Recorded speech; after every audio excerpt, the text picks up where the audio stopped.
Welcome to the Strategy Mob Podcast. Tune in for everything you need to know to stay in the know regarding the automotive industry. Here's your host, Jason Harris. Hey, what's going on, Podcast Nation? It is Jason Harris here, and thank you for joining me on another episode of Strategy Mob. Today, I have two very special guests. I have the one, the only Mr. Glenn Pasch, and the oh-so internationally famous Jeff Williams. Hey, guys, thanks for taking the time to jam with me today. Sure, great to be here. It's a pleasure. Hey, for everyone out there that's listening and watching right now and don't know about you two fine gentlemen, I think it'd be a great way to kick off our podcast today with a couple origin stories. So, Glenn, I'll start with you. How did you get started in this crazy little world we call the automotive industry? Let's see, probably about 12 years ago now, I left a job that I'd been for about 12 years, 14 years before that. So I was sort of in job transition. I was doing some consulting work, and I went down to my brother who had started a digital agency. He was helping me market my consulting business. And as I was watching his business grow, he needed some help building structure and operations, and that's what I was good at. So we sort of traded services and then looked at each other one day and said, why don't we work together? So we've been together now since, I would say, probably 11, 12 years. And the other thing is automotive just was never a conscious decision. You know, when you start your own business, you do work for whoever, friends, families. And Brian tells a story that one of the people he went to, because he was just doing SEO, was the person he got his car from. And he said, "You need SEO." And the person said, "I have no idea what that was." So they come up with some barter trade. And automotive just was a very opportunistic time frame, because way back when, that was just when Digital Dealer was starting. That was just when there was a lot of there were a lot of forums way back in the day. You sat on the forums and chatted and spoke. And so we built our business really by writing, talking, getting it out to events, and then eventually hosting events. And so that's sort of automotive just has become our biggest vertical because we've been really successful at it.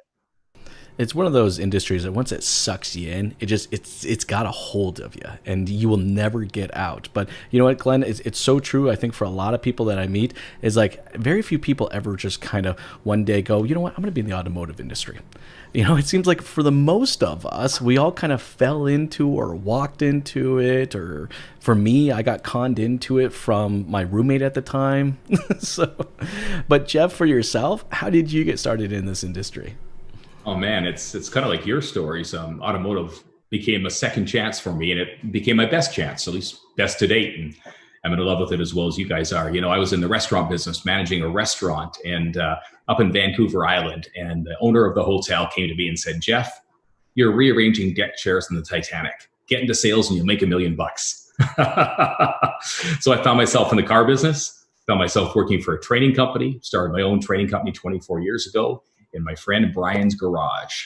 And that was the beginning of Absolute Results 24 years ago in Victoria, BC.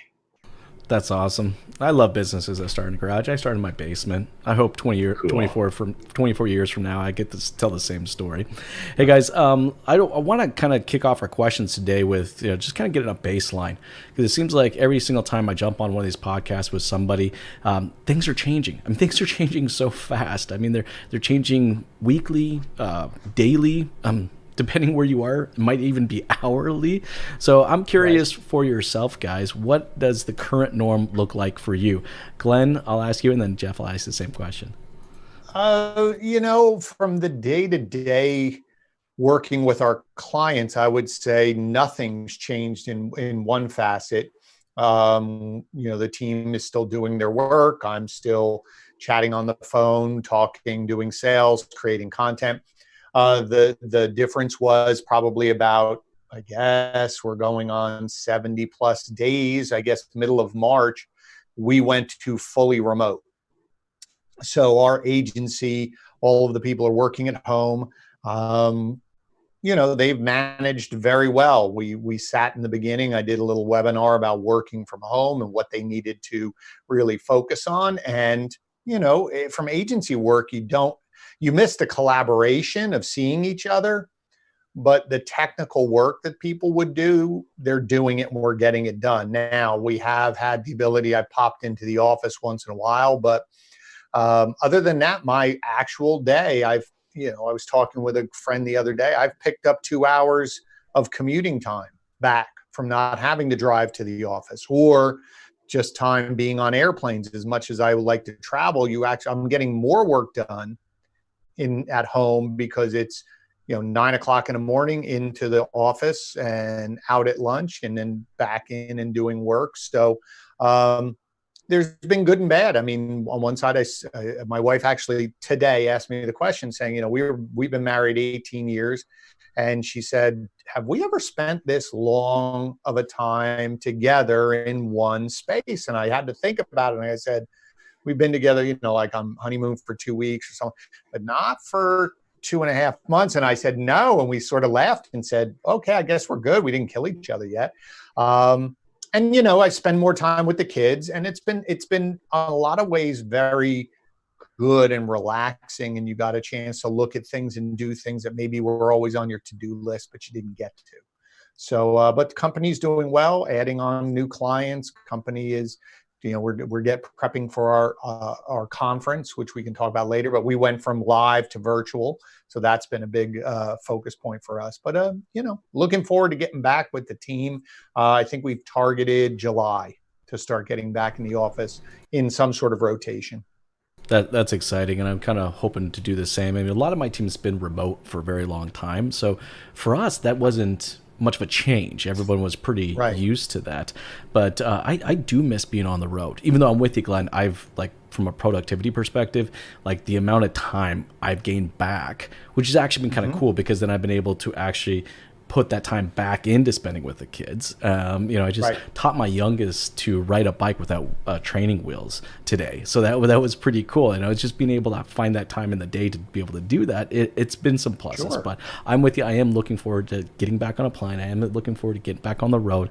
I'm a handshake kind of a guy. I love being in front of someone. So I hope that will happen sooner rather than later. Hey, Jeff, for yourself, what does your current norm look like?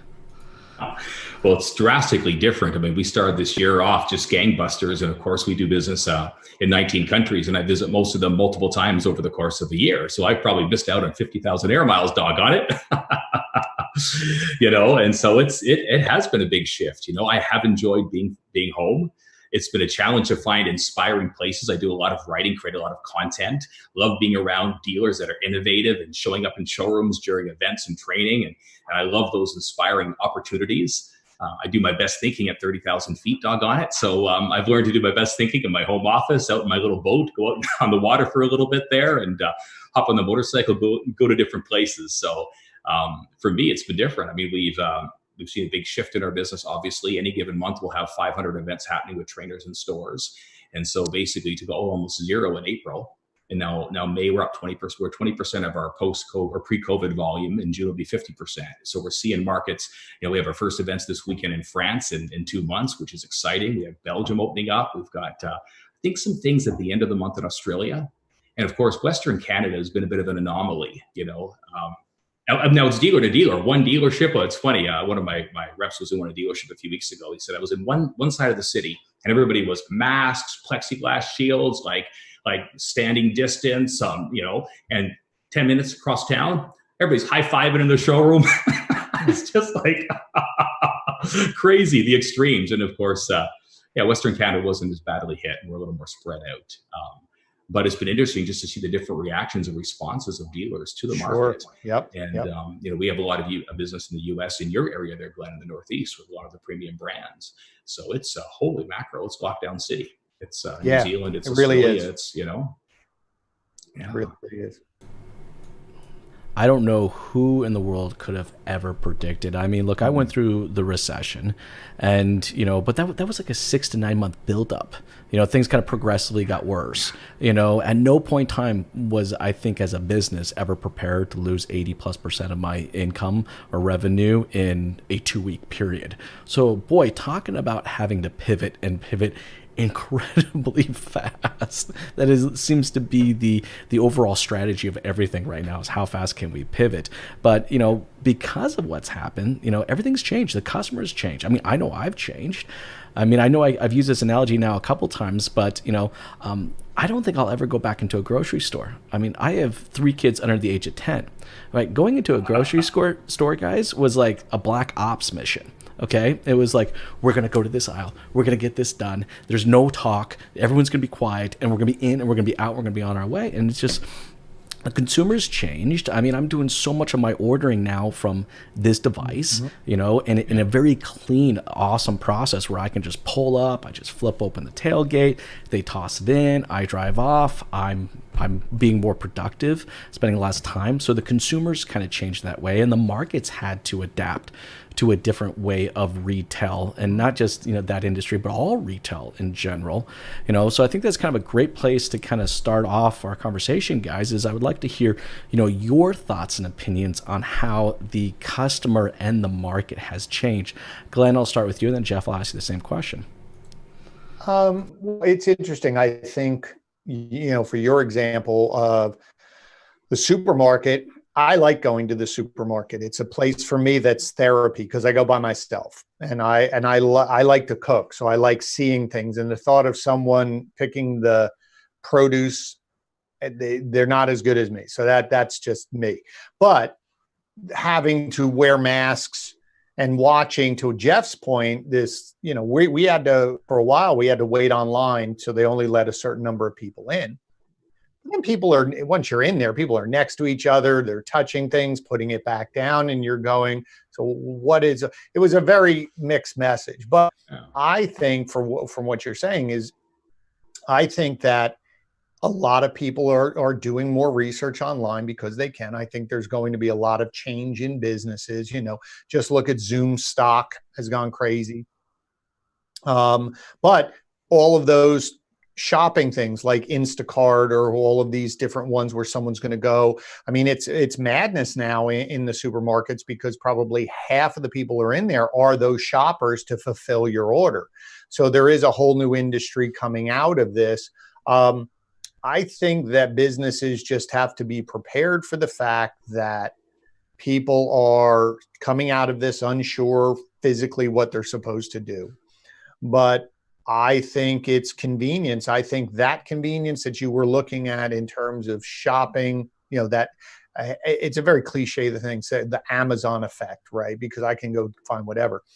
But it is that idea of I can, on my computer, on my phone, I can search, shop, read reviews, make decisions, and then I push a button, and 2 days later, it's on my front porch, or I can go pick it up. And I think retail, for the industry we serve, retail has been long hesitant because of what we were talking about pre-show, is this concept of I have to get them in here before I can start my process. That's gone, part because they had to pivot. To your comment there before, they had to pivot because, as Jeff mentioned, I'm in New Jersey. We were locked down. For a while, there was nothing. Then they went to, you could have your service open. Then they went to, well, if you want to sell a car, it has to be by appointment, which means almost everything had to be done over the phone, online, chat, text, however, DR tool, whatever you want to say. And basically you came to pick up the car. I think I've been writing about it and talking about it. I don't think you can put the genie back in the bottle. I think people are going to say, can we find some medium ground of that where, I want to come in and see the car, but I don't want to spend 15 hours in the dealership to do my stuff. So if I can so I think dealers have to allow and focus on that experience on the phone of getting as much as I want to do online. And then when I come see Jeff in the showroom, he picks up where I left off and we get this thing done. I think that's what dealers were thinking about. You have progressive dealers that started it. But I think I wrote an article 2 or 3 weeks ago. It basically said everybody got pushed in the pool, whether you wanted it to be it or not. So you have people who are drowning. You have people who think they're doing a good job, which they're not. And then you have the other people who are like lapping everybody. So I think that's where we're going. And especially for retail, they want to get to that point of that Instacart concept. Well, I think at the core of it, it's that convenience and that productivity that we kind of talked about, right? Like, I have an appointment next week for my Nissan Armada. Been having some transmission issues. I'm losing power right around 1,500 RPMs. So when I call the dealership, I'm like, I need to make an appointment. I need you to slot out some time because this is not just an oil change. I need to make sure you got the right tech there and everything. And they offered to me as a convenience. They're like, well, would you like us to come pick it up for you? Well, I was new. I was like, when did you guys start doing that? He goes, well, we started doing it recently. And I said, well, how much is it? He goes, it's $29.99. So an extra $30. So, to your kind of point earlier, Glenn, I'm kind of used to right now paying for a little extra convenience and a little extra productivity, right? I'll pay for that shopper to go shop for me. I'll pay for that person to deliver my food or so on. So I'm like, $30. All right, sure. That saves me. It's going to save me the hours of having to wait there. Do I really want to wait there in the first place?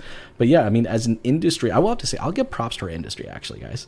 In the last 2 months, and for an industry that's not used to changing or willing to change, for the general body of dealers out there, I think I've done a pretty phenomenal job actually of kind of stepping up to the plate.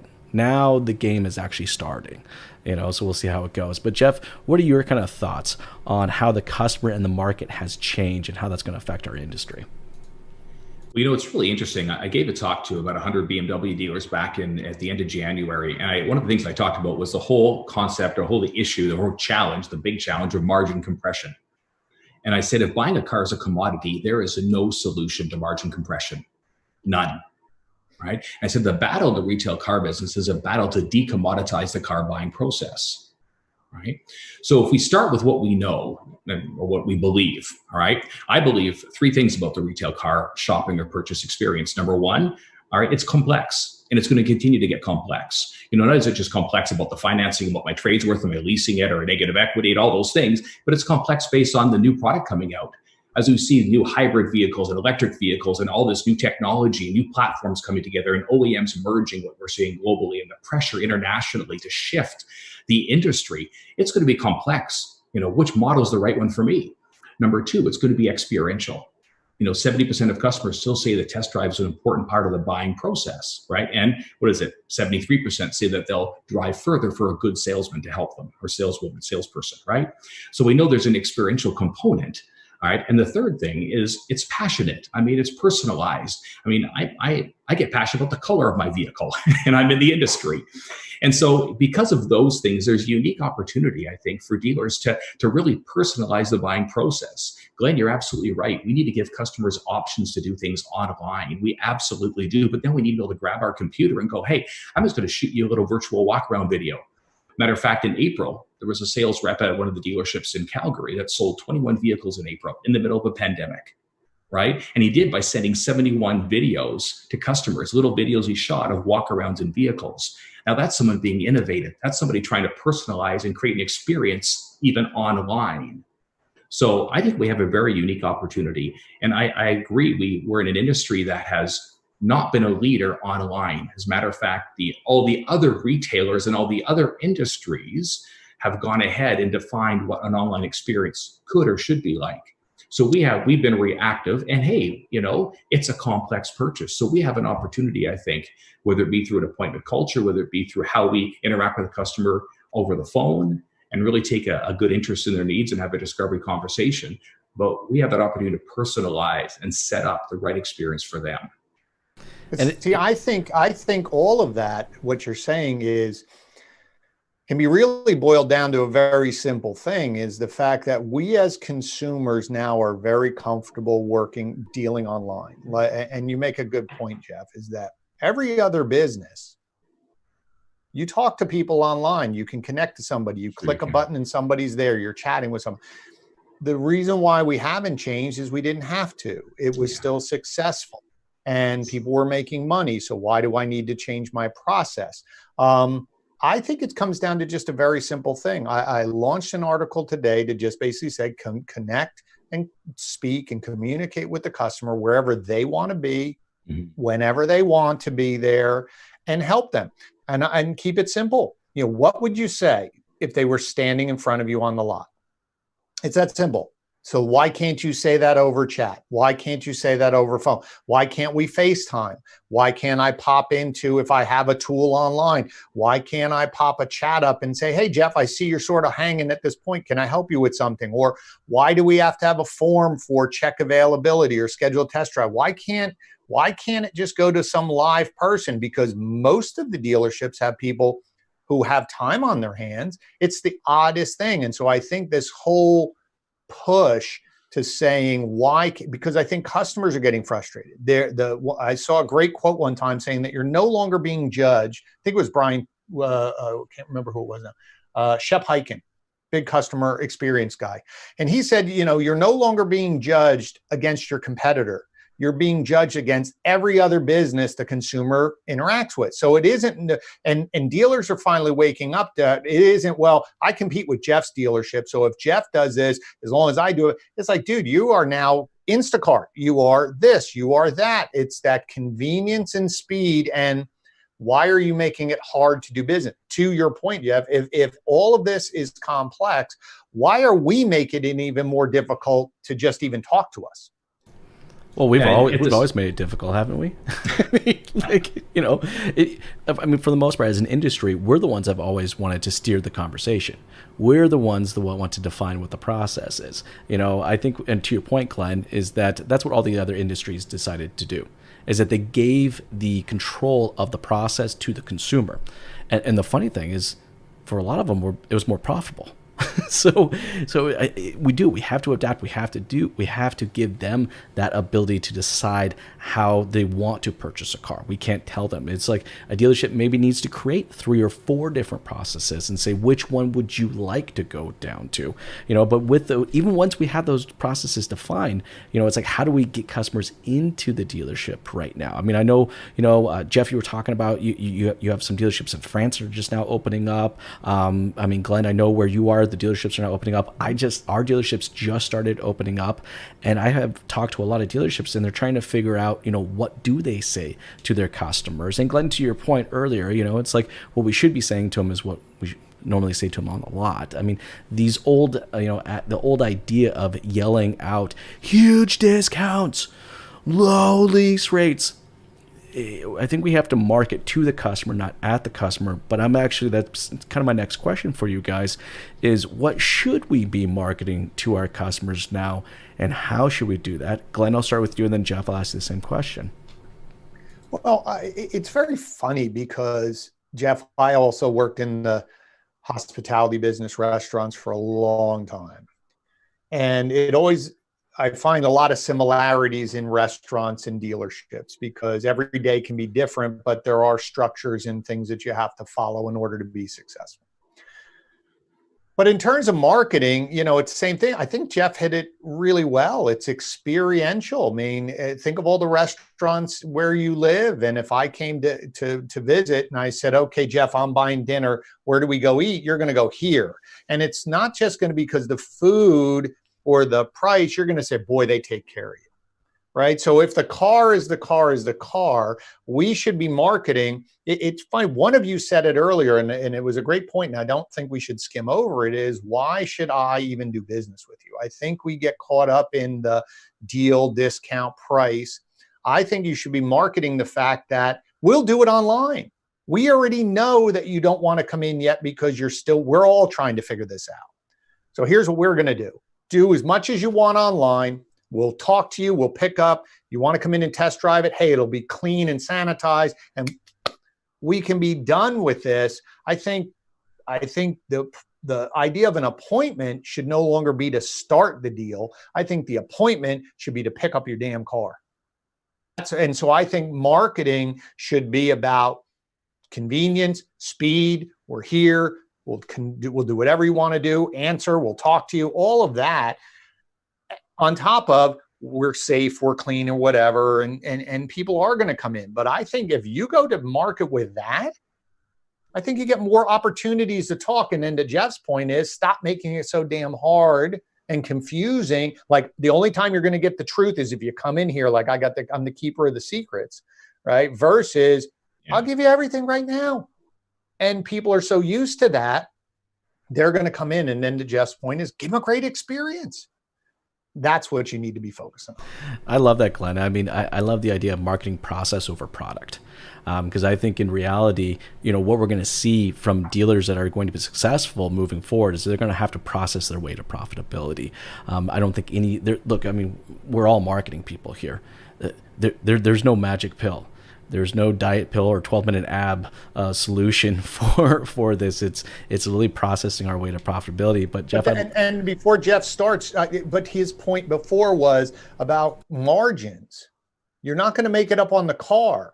But if I told what we're seeing, at least down here, some of our clients and some other people who've called us up, is because they've leveraged the technology, because they're getting so much done online, they're selling 70% of their pre-COVID levels, right? 80% of their pre-COVID levels with 40% of their previous staff. So to Jeff's point, if you want to start compressing, it's going to be, if I could come back and sell what I sold before with half of my labor, why not? That's where right? You're going to start getting more to profitability, to Jeff's point earlier. Oh, for sure. Jeff, kind of your thoughts on what we should be marketing to our customers now and how should we be doing so? Well, one of the distinctions that I think we miss sometimes, and yes, we want to serve the customer. We exist to serve the customer, but it's not about customer leadership. It's about sales leadership. The customer still needs to be led through the process. Yes, we want to lead them with options so they get to choose what the next step is.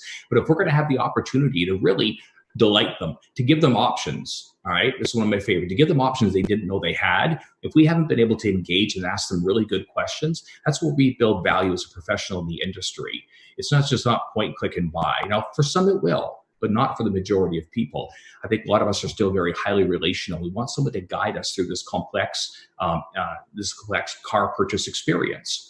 So I think we have to keep in mind that part of our job is to be as sales leaders, to lead the customers with good questions and giving them options, not by withholding information or manipulating, but giving them options, and give them options they didn't know they had. And oh my goodness, wow, you're going to build value, create value.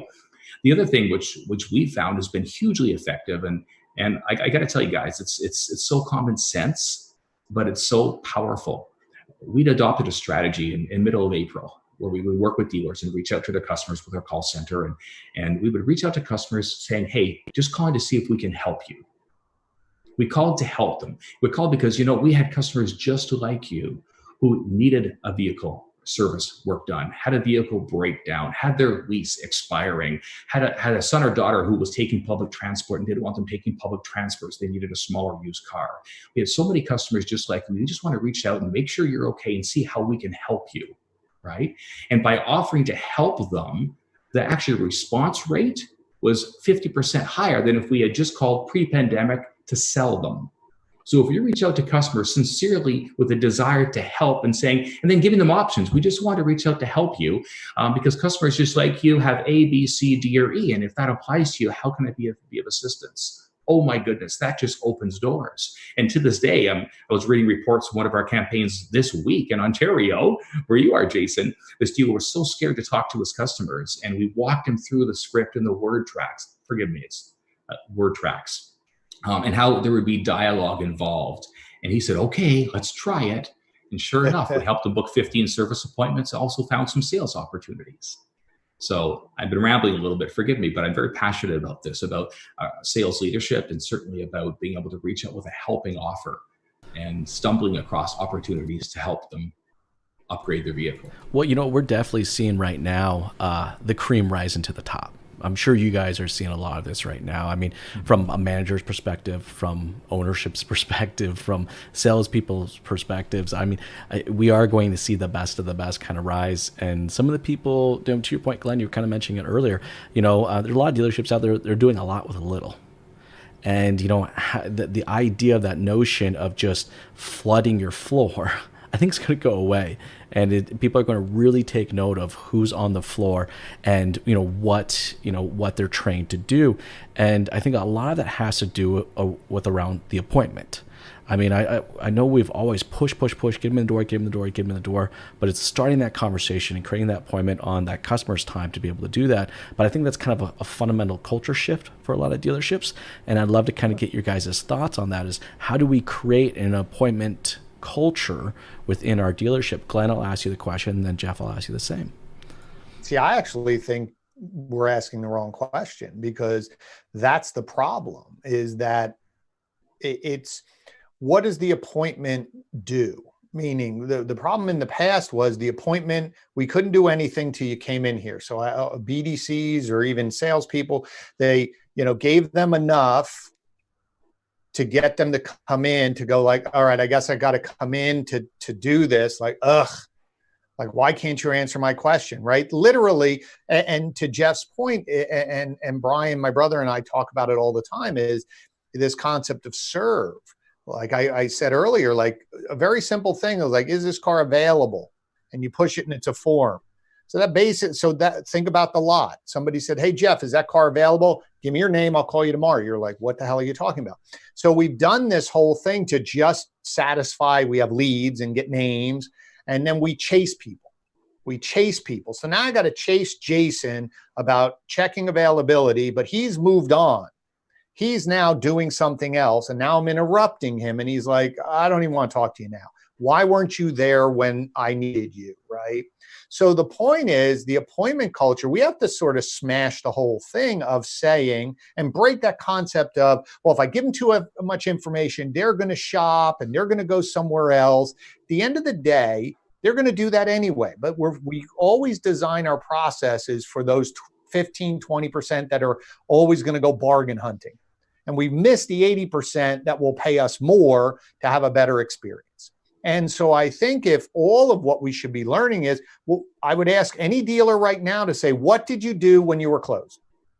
If you couldn't have showroom traffic, what did you do to sell cars? Don't stop that. Build on that. Answer questions. People came in and bought cars. Now, how can you replicate that? How can you expand that so that you can sell more? And then you'll still have people coming in. I just think the idea of an appointment being, let's sign paperwork, do more, finagle and find it, is this the right car? Let me quickly test drive this. But we're 90% there, instead of we're 10% there, and now we got to do that 80% in the middle or whatever it is and that's where that time, let me pass you over to someone else, right? So to Jeff, to your point, I always use the analogy and people started laughing. Think about when you waited tables. You were a manager, right? I was a manager. I did everything in restaurants. Can you imagine someone coming up to you and going, well, I'm the drink waiter.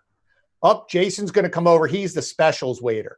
Oh, you want pasta? Hold on. I got to go get Jeff. He's our pasta waiter. And someone else is the steak waiter. And someone else is the fish waiter. Well, that's what we do in the dealership. Oh, you have a question about F&I? I got this person. Oh, you want to talk about used cars?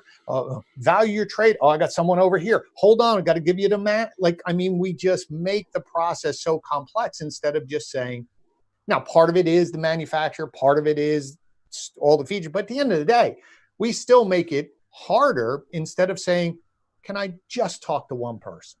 One person. Can I do this whole deal with one person? And that's what they're finding out in this era, is because managers are doing it more.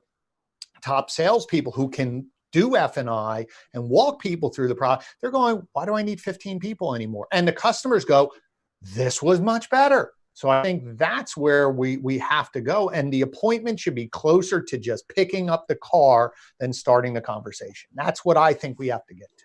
I think that's really interesting, Glenn. I think just going straight to conversation, removing every single little form or gateway, or just get straight into the conversation, and the appointment only being the actual delivery or finalization of the product. Yeah. I think that'd be really cool. It'd be interesting, of course, to see, who actually ends up. We're doing it. We have a couple clients who have done it because we've been coaching them through the whole retailing process.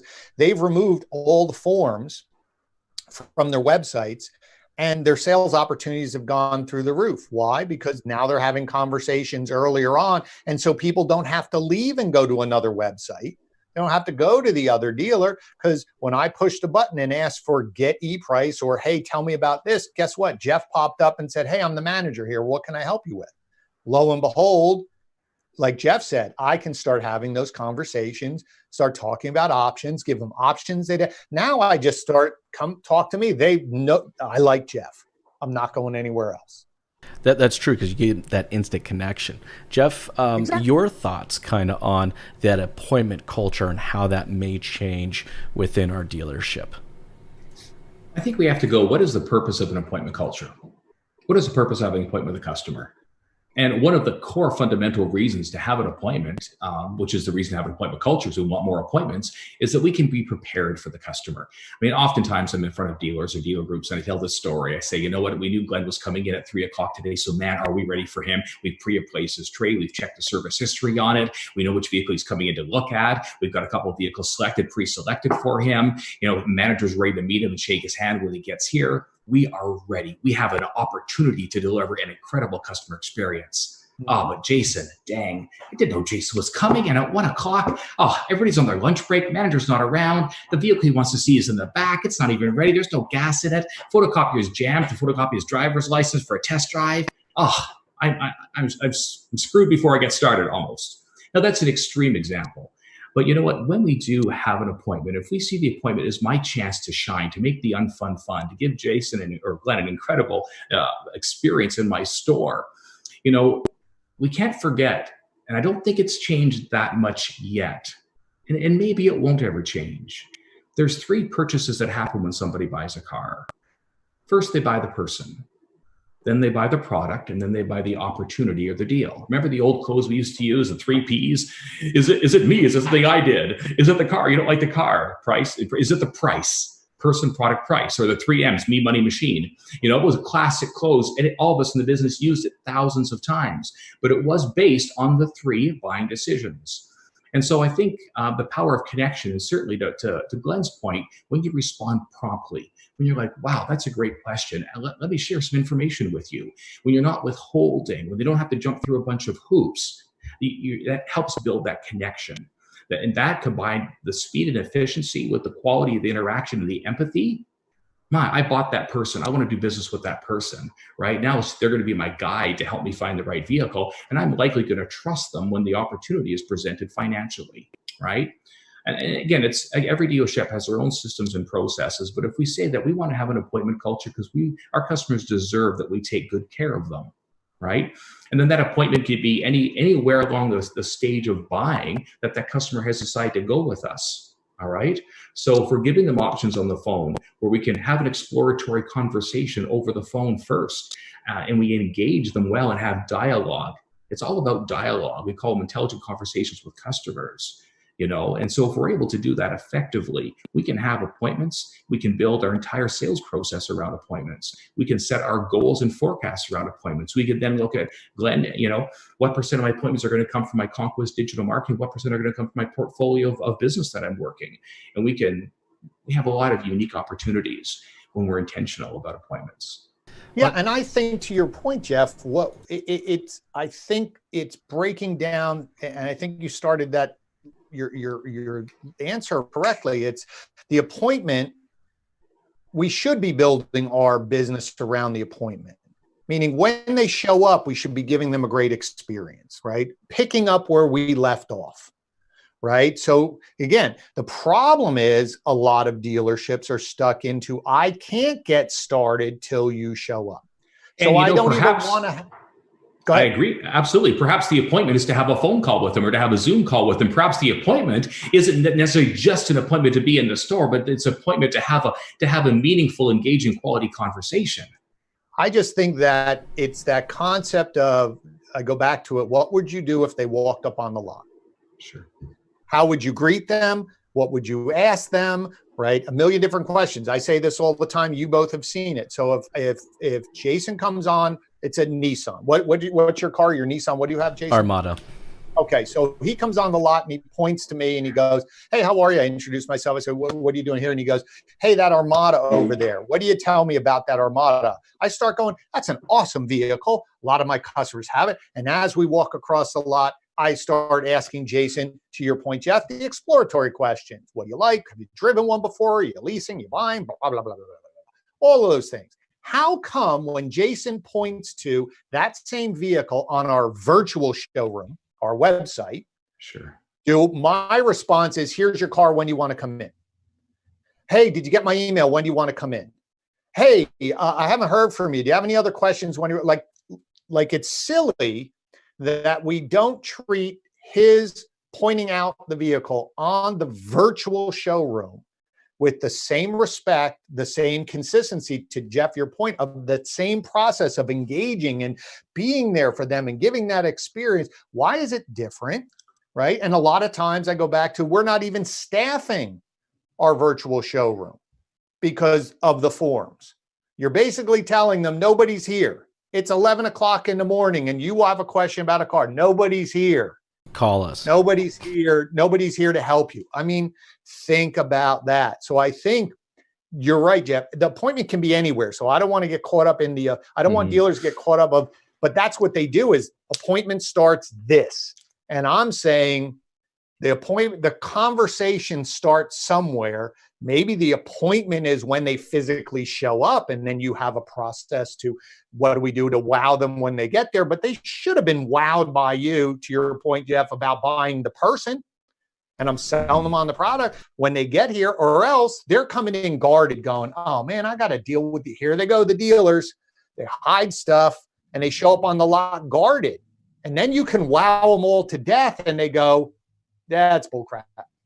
You know, your brother Brian talks about dealers having a brand promise. I've heard him talk about that multiple times. And I think that's powerful. One of the things we started doing last year, as we would call and confirm appointments, is we said, stop calling it a confirmation. It is not a confirmation. It's a virtual meet and greet, right?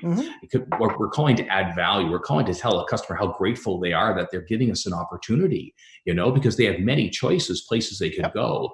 And when you act, and part of what we would do is say, hey, just, you know, here's what typically happens when a customer visits our dealership. We do these 3 things, you know, and so we kind of put our process or a brand promise out front.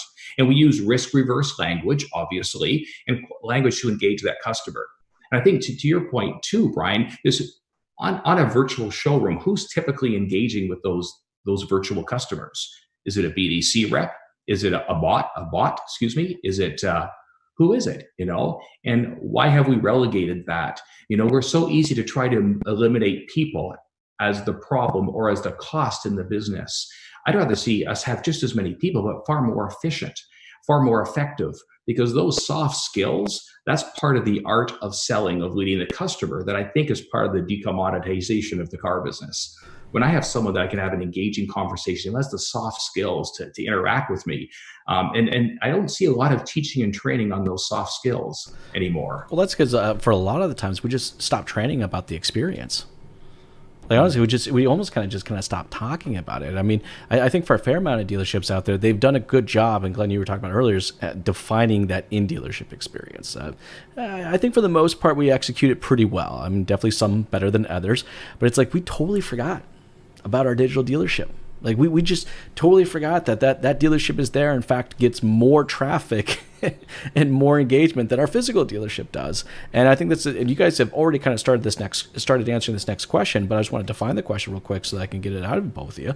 Is you know, how does that dealership create that better online experience? How do they take what we've done well physically and bring it, you know, digitally? I know during, you know, all this COVID-19, we've been forced to do that, but I think the game has just begun. I think everyone stepped up to the plate. Now, actually, the game has just begun. I'd love to get both of you guys' thoughts on how do we create that better online experience moving forward. I know you guys have already touched a little bit on that, but Glenn, I'll start with you. Well, I think you're right. Everybody got pushed into the pool. You know, people's dealerships got shut down and said, if you want to sell, you got to figure this out. Now, some of them have digital retailing tools and they just threw the tool on and thought, okay, now they were scrambling to figure it out. Other places, what happened was they had to furlough or lay off, or in some cases terminate some salespeople. So the only people that were left were your general managers, general sales managers, top, who could do everything. And because they only could talk on the phone, they did exactly that. They started talking to them as if they were sitting in front of them. If they emailed, well, then I'm emailing you the information so that you will eventually call me or whatever, right? They forced their hand without thinking about it. So I think The problem with dealerships, in my opinion, and I've talked to them about this, is the fact that we've allowed technology and the world and whatever we want to talk about it to move past.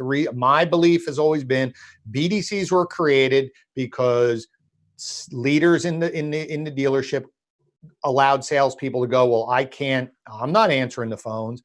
I'm not sending emails. I'm not good at that. So then it was like, well, do I get rid of him or her because they sell cars?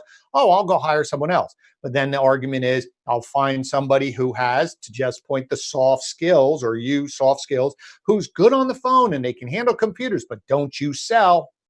That's over there to that person. So I think if you took a step back and just said, okay, let's just pause everything. If you looked at your website as a consumer and said, where am I throwing obstacles? Why? Why do I need a form? Why do I have 87 call to actions on a VDP? Why do I have 2 trade-in tools? Why do I have get today? Here's your price. Here's your discount. Here's the dealership price, but get today's price. Like, who does today's price? And every day is today's new price. And everybody thinks it's a game. So now they don't believe your website. Then it's confusing. What button do I push, right? And then it's just here's form after form, which leads to everybody using the junk email that we possess, right? We give them some fake number, John Smith, and then your BDC, to Jeff's point earlier, efficiency. Well, probably 25% of the leads are garbage because you force people. You said, here's your price, calculate your payment, but you got to give me your name to use the tool. Okay. Go away at goawaygmail.com. And I get my access. And then you're going, hey, but we got all these leads. How come we didn't set appointments? You're fired. Like, it's nuts. So I think if we just said to ourselves from 2 ends, what would we do if they were standing in front of me? Go look at your email communications. And are we saying the same thing? If not, fix them. What do we say when somebody gets on the phone? If we're not saying the same thing as if Jeff's standing in front of me, do that. Then go look at your website and say, where would a customer go through? Are there obstacles? If I push a button, am I going to talk to Jeff? If my start on a VDP, or if I'm in a tool and I'm there too long, because you know how long they're there, because the tools will alert a manager, hey, Jeff, someone's in the tool over here. Why can't Jeff pop up after a little bit and do what he just said? I'm here to help you. I know the car buying process is confusing. I'm here to help you. Like, that to me would be a great auditing starting point. The fear that I have is that when we go back to whatever normal, no masks or whatever, or people get used to coming back in, everyone goes, okay, we can go back to what we used to do because that worked. And you're going to frustrate consumers even more because they got a taste of it and said that was damn easy. Now we're back to making it hard. That's a really good point, Glenn. I think those are both ways that you could just very simple, like, it's not complex. Just what would you say? Go look at your emails. If you're not saying it, retype the damn thing. No, it's creating a disconnect. It's that handoff from your virtual dealership to your physical dealership. And I think for years it's been like this far off. And I think you'll find the most progressive dealerships out there, like the Bentstocks, and they're finding ways to try to get that line way more closer, where it's just a linear transition from digital to physical. And I think it's because, to your point, we've all said this, the customer demands it now. I think we're beyond the point, guys, of this being a good idea. or a novel strategy. We're at the point now where the customer demands it. But Jeff, I'd like to get your thoughts on how does a dealership create a better online experience during COVID, and then of course moving forward as we progressively open up. Sure. Well, I think one of the things we haven't done a good job of differentiating is the difference between customer service and customer experience. And there's multiple ways to define that. Typically, customer service in my books is reactive. Somebody clicked a link, they inquired, they called, they walked in, we're reacting. Whereas customer experience is proactive. And actually, it's longer. It starts before they start shopping, if it's someone in our portfolio, and it continues on after they make that purchase. Why? Because they're in our portfolio. All right. And so if we're thinking that the experience, not just the service, we're actually trying to anticipate our customers' needs. right? That's a big part of it. And whether that's somebody who's in your database that you want to make sure you reach out to 4 times a year, twice a year with a goodwill message, or twice a year with the sales message, or whatever rhythm you've determined is going to give you the yield of retention in your dealership. And then the other side of it too is on a day-to-day basis, we have an appointment culture. Why? So we can be prepared for the customer. So we can have a huddle every day and say, okay, who's coming in on appointments today? How are we preparing to deliver a quality, high-value experience? Same thing with your one-on-ones as a sales manager. Most one-on-ones are looking backwards, driving with the rearview mirror. How many ups did you have yesterday? What did you do? How many test drives? No, how many appointments have we created? How can I help you create appointments for today? How can I help you add value to customers today? So it's a whole different mindset when you start thinking of a high value customer experience. And you need to be prepared for that customer, and you need to be intentional about that customer and try to anticipate their needs. I think anticipating their needs right now, or at least respecting what their needs are, is as an industry is what's going to push us to success. And for us to do that, we have to process it. It all comes down to processing the crap out of it. Well, it's twofold. It's the process, but I'm sure Jeff has run across it.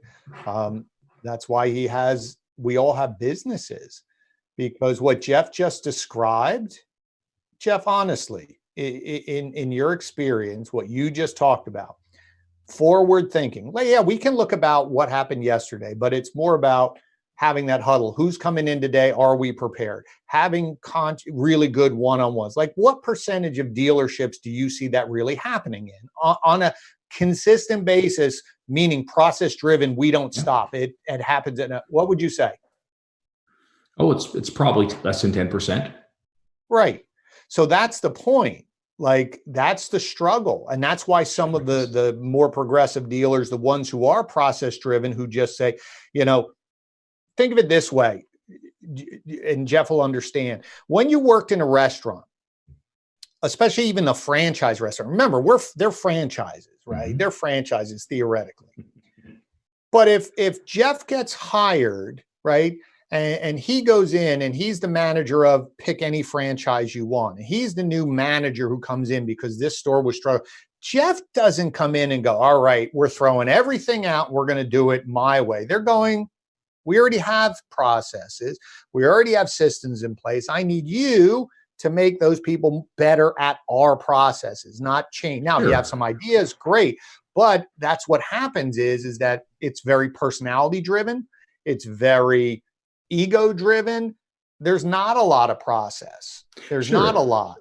That's why we need to build process-driven success accelerated by people as that X factor rather than personality-driven success, which has been a lot of the industry. But we've had 2 major exoduses of talent from the industry in the last 20 years, 2 major ones. So there has been a lot of talent drain. There has been a lot of salespeople promoted into managers, and there is a lack of this leadership type training to show what are the best practices of the top stores. And how many actually know how to create a process? How many managers actually know how to create one, right? Sorry. Anyways, go ahead, Jeff. Mm-hmm. No, and that's why, again, we exist, and I have the honor of working with great stores and going and sharing and learning best practices and sharing them, and so do my 135 trainers when they're in dealerships. And my job is to keep them abreast and say, okay, what is the process and how does it actionable in a store? Because you're right.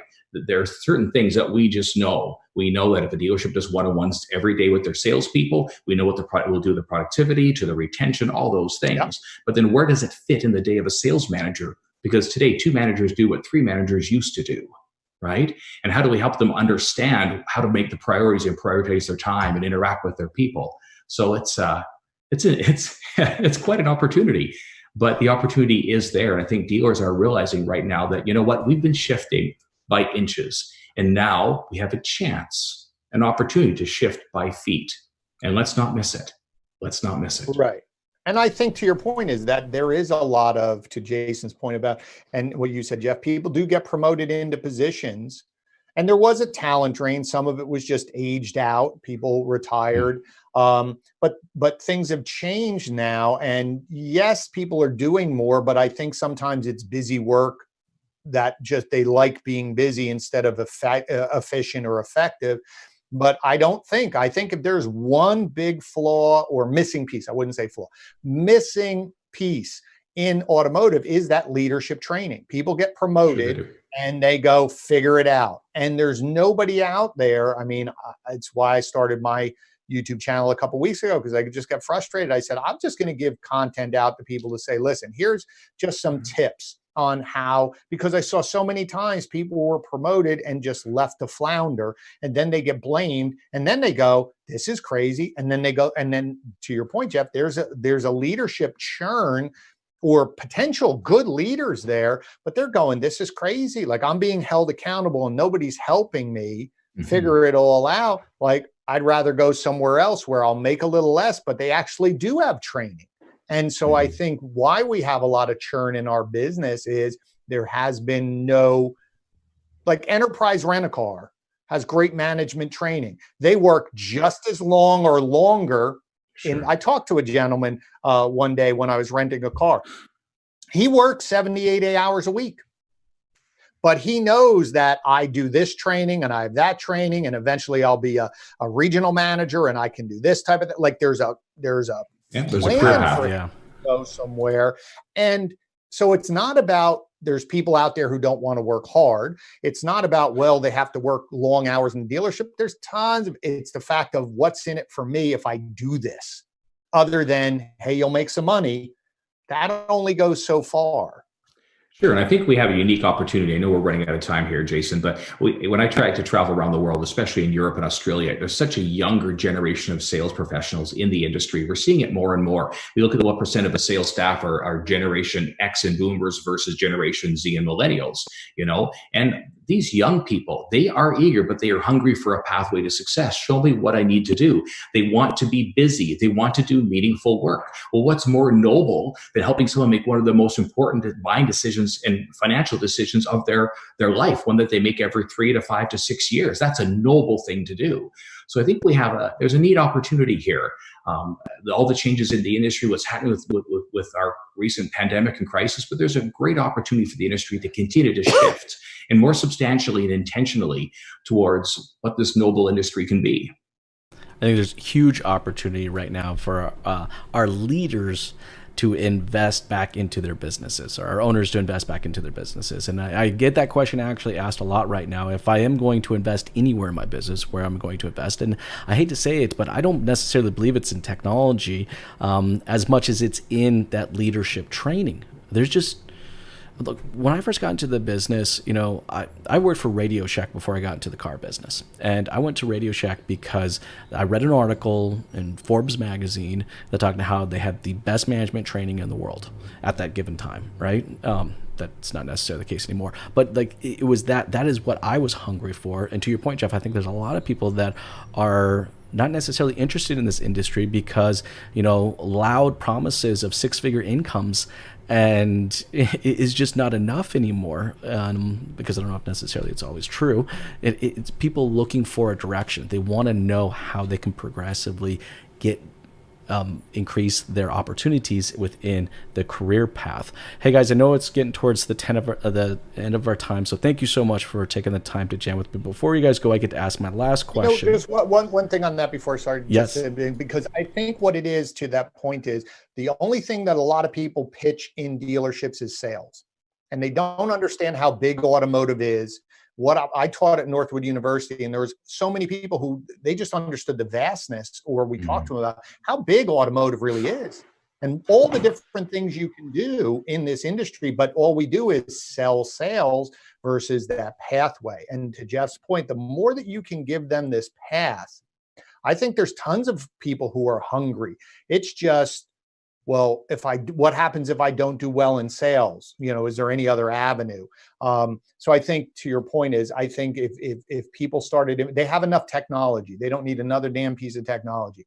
Go invest in your people, hire Jeff, tell them to come in and teach them how to do leadership. I think that will retain, and that will make dealerships able to do what Jeff was saying in terms of experience and deliver that value to them.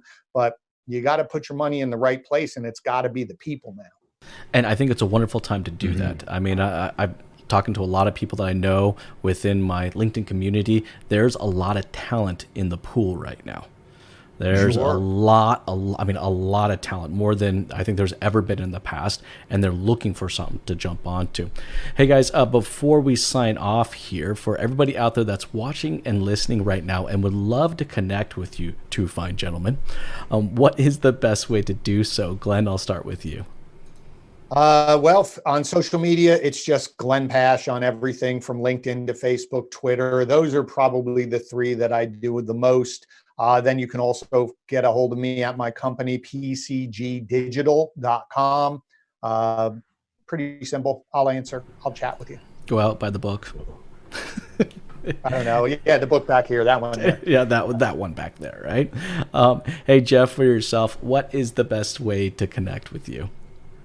Probably the best way is just go to our website, absoluteresults.com. And my email is Jeff, Jeff, at absoluteresults.com. There is a tab, which is the AR News tab, where you can subscribe. And as I publish articles and they get written and put out videos, you can subscribe to those and receive those. That's probably the easiest way. And don't you have an ebook coming out? I do, yes, actually. Putting an ebook together, 3 Keys to the Restart. It'll be available within the week, and I'll be happy to share it with you and your listeners as well. Awesome, guys. For everyone out there who's listening and watching right now, you better go and download that because it's a mandate. No. Hey, guys, thank you so much for taking the time to jam with me today. You guys have yourself an amazing day. All right. Thanks so much. Thank you. And that's the show. That's how we do it. Awesome. Cool. Right. Guys, that was So fun. what's pissing you off right now? I know I didn't get a chance to ask it because I know it's running at the end of time, and that's okay. I will have to say, guys, like this has been one of the best ones because I'll tell you, most of the time I'm the one that's having to like poke and push and get the two guests to actually engage with each other. You guys it was awesome. Like I'm telling you, I'm just looking at this. I'm thinking to myself, oh my gosh, this is like content gold right now. Please keep going. Thanks, Glenn. I really enjoyed it. Enjoyed the conversation with you there. Pleasure And thank you, meeting you. Jason. Great conversation. This was a lot of fun, Yeah. guys. Thank you so much. All right, guys.